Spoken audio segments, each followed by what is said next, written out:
Fede, antes de cruzar, sí, paramos un segundito aquí. Vamos a tener allí enfrente el edificio del Correo Argentino, pero les cuento que este lugar es importante para nuestra historia porque allí estuvo la residencia del general Justo José de Urquiza, ¿sí? Muy recordado por nosotros, Justo José de Urquiza, nuestro primer presidente constitucional.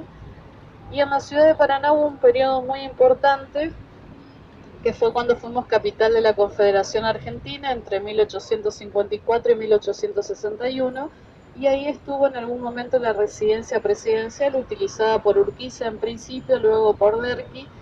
Si bien por ahí la gente que nos visita dice, no, la casa de Urquiza es el Palacio San José. Sí, el Palacio San José fue su residencia particular más importante, donde él tenía todo el esplendor y llevaba a sus invitados para mostrarle que había cosas que él tenía que los demás todavía no habían podido adquirir. Pero la residencia presidencial, la realidad en la época de la Confederación estuvo en este lugar. Tengan en cuenta que el periodo que estamos hablando, las comunicaciones no eran como son hoy en día, que tomamos un avión y estamos enseguida entre un punto y en otro, sino que los medios de transporte eran muy reducidos, ¿sí?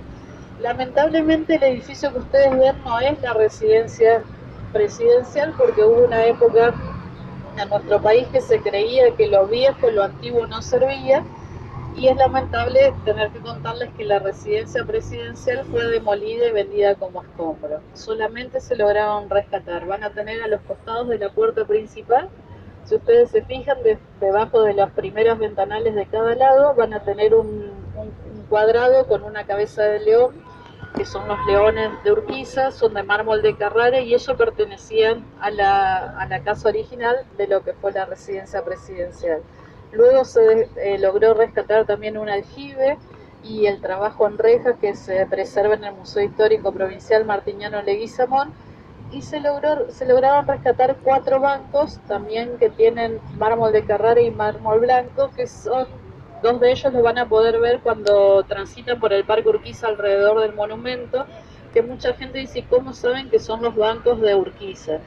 Si ustedes pasan por allí, fíjense que en estos bancos las patas no son patas comunes, sino que las patas son los leones alados que el general Urquiza mandaba colocar en todos sus elementos personales, ¿sí?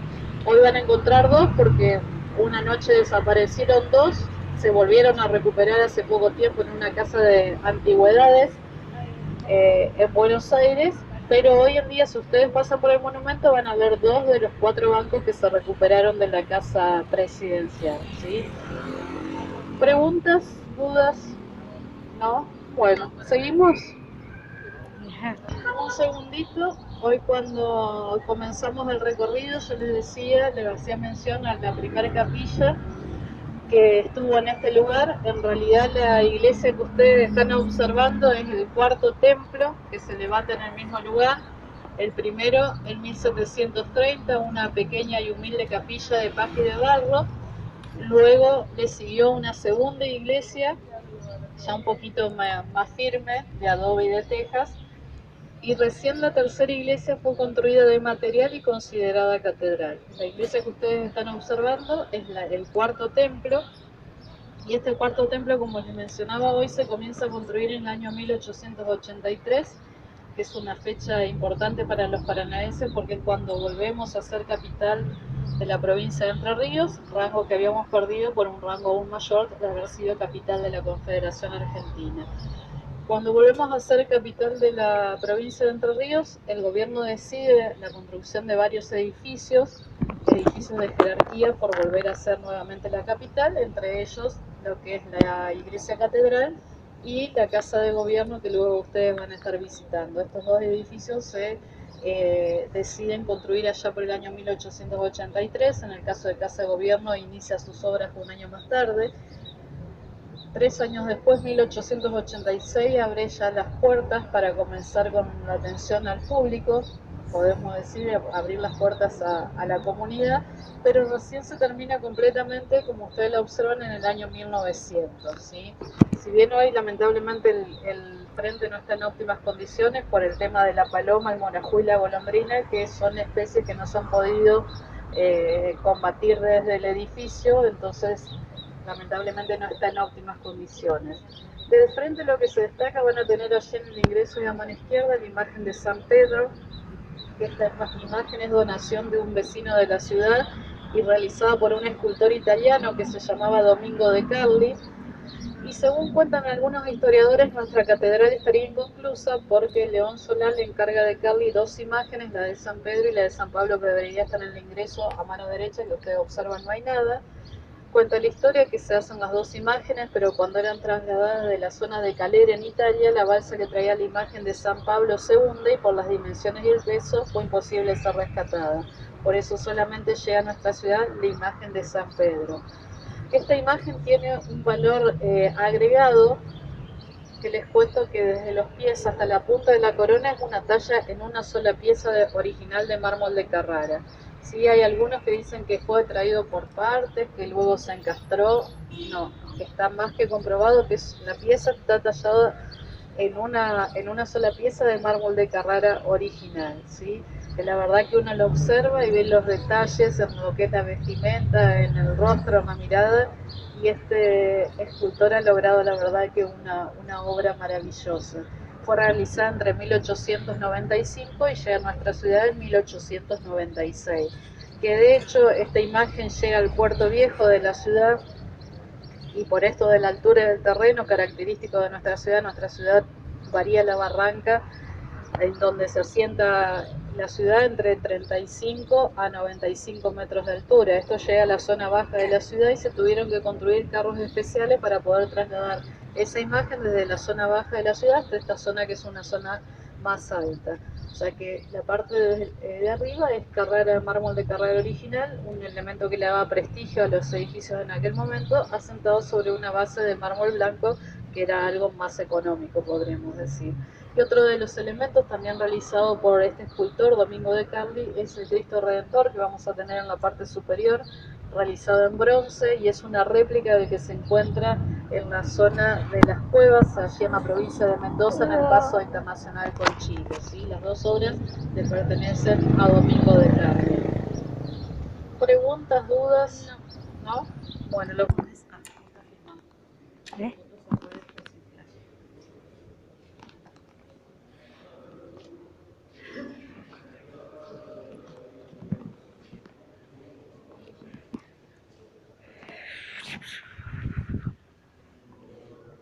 No.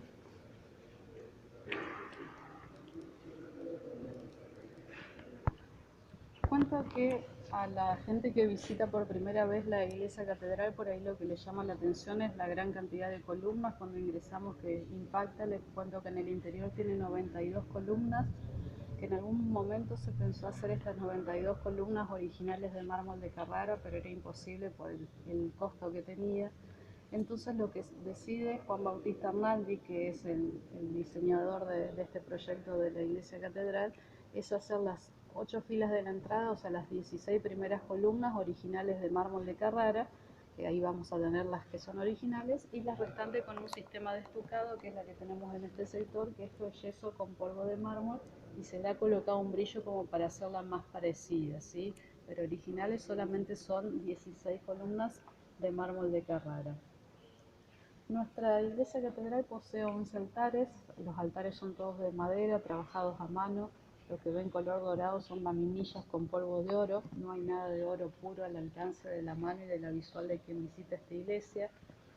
Una particularidad también que resguarda es que se trata de que en cada altar estén los nombres de las imágenes que tenemos en esos altares, porque por ahí visitamos la iglesia no solamente en nuestra ciudad, nuestra provincia o nuestro país, con imágenes poco habituales, y si no nos cruzamos con alguien de la zona nos vamos intrigados de qué imagen era. Entonces acá se trata de que dentro del mismo altar o a los pies de la imagen o dentro del mismo altar se mantenga el nombre de cada uno de los santos o imágenes que hay en el mismo. O sea, son 11 altares de madera trabajados a mano. Si ustedes van prestando atención y observándolos, ninguno es igual al otro.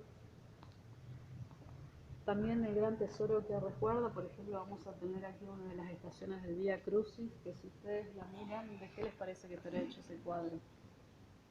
A ver. madera. Bueno, la mayoría se va con la idea de que es de madera o de yeso, esos de hierro pintado a mano y llegan directamente desde Italia para ser colocados en nuestra catedral. Lo que sí se hace en nuestra ciudad, que posee esta catedral, son los pisos y las aberturas. Después vamos a poder observar ahora a lo largo del recorrido que hay muchos elementos traídos directamente desde Europa. Por ejemplo, si ustedes miran la parte superior y central, vamos a comenzar a ver los vitraux o vitrales. Hay 33 a lo largo del recorrido de nuestra catedral, todos traídos directamente desde Francia. Ahora los invito a salir así.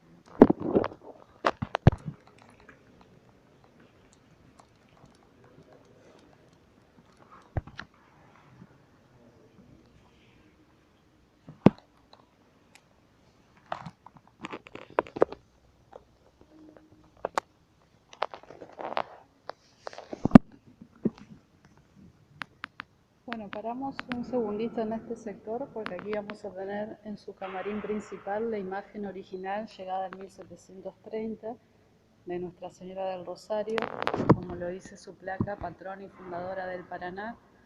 ¿Sí? Como les decía hoy, si bien la ciudad no tiene ni fecha, ni acta, ni fundador alguno, mucha gente toma como nacimiento la construcción de la primera capilla en 1730 en este lugar. ¿Sí? Esa imagen es la imagen original, es retirada desde su camarín principal para la fiesta patronal, que fue el 7 de octubre, y durante todo el mes de octubre esa imagen se traslada desde allí hacia lo que es el altar principal para hacer lo que conocemos como la novena de la patrona de la ciudad.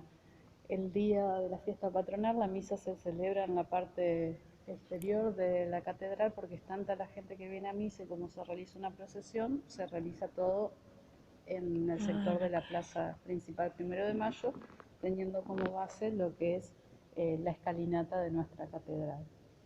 Y desde aquí también lo que se puede observar es otro de los tesoros que si ustedes miran por encima de la puerta principal lo van a tener aquí. Eso es un órgano Ibach, un órgano que llega directamente desde Alemania para ser colocado en nuestra catedral allá por el año 1905. Está en funcionamiento hasta el día de hoy.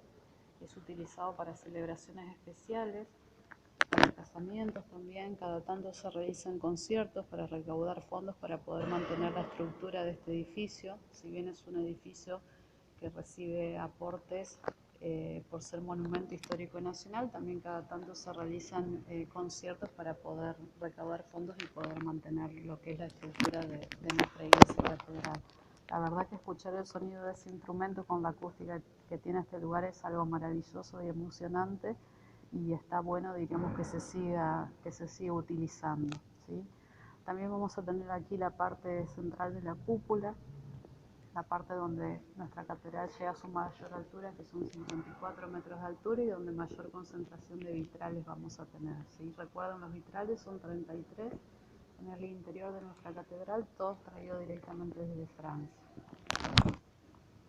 ¿Preguntas, dudas? ¿No? Es por ahí que ellos aportaron, diríamos, dinero para traerlo, porque llega directamente claro, para... es un órgano alemán que nadie sí, tampoco sabía utilizarlo. exactamente, sí, sí. De hecho, hoy en día el profesor Beade, si no mal recuerdo, es el profesor, el único, diríamos, que hace la ejecución del instrumento. La verdad que cuando está el profesor y el coro es algo maravilloso. No, aparte una forma cilíndrica que sí. tiene todo. Sí. También otro de los tesoros, que es el sillón que ustedes tienen allí. Si ustedes miran la foto, en ese sillón estuvo sentado el Papa Juan Pablo II en el año 87, cuando viene el Papa a la Argentina, viene a la ciudad de Paraná. Sí, era impresionante la cantidad de gente, no solamente de nuestra ciudad, sino de la región, que vino a recibirlo. Él da la misa en la zona del aeropuerto porque era impresionante, como les decía, la cantidad de gente. La imagen está sacada en la especie de altar que se armó en el aeropuerto, y una vez que el Papa termina de dar la misa, cuentan que sube a su automóvil, recorre parte de nuestra ciudad y ya emprende su viaje de regreso. El sillón se hizo especialmente por su visita. Una vez que el Papa se va de nuestra ciudad, el sillón se trae a la iglesia catedral, como les decía, por ser la iglesia más importante en cuanto a jerarquía, y hasta hace más o menos dos años atrás se había dejado en el altar principal como mucho para todos los padres que vienen a celebrar la misa, pero luego se decide trasladar hacia un altar y dejarlo estático, diríamos, para poder preservarlo y que no siga sufriendo, diríamos, el paso del tiempo. Por eso es que se preserva aquí para conmemorar la visita de un papa y de un papa muy reconocido como fue Juan Pablo II. Dos de los tesoros también que se preservan, uno es el altar que vamos a tener allí, que yo les hablaba cuando ingresamos de 11 altares de madera trabajados a mano, y allí vamos a tener el último altar de Santa Teresita del Niño Jesús, que es un altar diferente porque, como observan, no es de madera, sino que está realizado con mármol ónix, el mármol de color que van a tener a los costados. Este tipo de mármol ónix se extrae de la zona de La Toma, en la provincia de San Luis, y es diferente porque también es un altar mucho más actual. Y en este sector lo que se preserva es la pila bautismal, que es original de mármol de Carrara. Si alguna vez han visitado el Palacio San José y lo que es específicamente la capilla del Palacio San José, se van a encontrar con una pila bautismal igual a la que tenemos aquí. Los bautismos aquí se siguen realizando como ha sido tradicionalmente en este lugar y no en el altar principal, como por ahí uno está acostumbrado a observar cuando va a algún bautismo de algún familiar, de algún amigo, ¿sí? Sino que acá los bautismos se siguen realizando en este lugar. Y se preserva la pila bautismal porque, como les decía, es totalmente de mármol de Carrara. Y otro tesoro es el cuadro que tenemos allí, el bautismo de Nuestro Señor, que es una donación anónima que llega directamente desde el Vaticano para ser colocado en nuestra catedral. Se ha tratado de investigar quién lo donó y quién lo pintó y no se ha encontrado esa respuesta. Lo único que se sabe es que el cuadro llega al Vaticano con una nota que decía que debía estar ubicado en la Catedral de Paraná. La verdad que si uno mira el cuadro, que encaja justo en el lugar, porque la pila bautismal siempre estuvo acá, quien lo donó sabía al lugar donde venía, porque encaja justo en el lugar donde está ubicado. Y mucha gente por ahí que nos visita, más que nada la gente mayor y de afuera, por ahí cuando ingresa le llama la atención la pila bautismal en el ingreso y no en el altar principal, como por ahí, como les decía, estamos acostumbrados. Hemos preguntado y nos han contestado de que antiguamente esto era muy tradicional, la pila bautismal en los ingresos de las iglesias, porque como que uno podía llegar al altar una vez que ya estaba bautizado. Por eso aquí se sigue manteniendo esa tradición de los bautismos en este lugar. Por el valor histórico y arquitectónico que tiene nuestra catedral,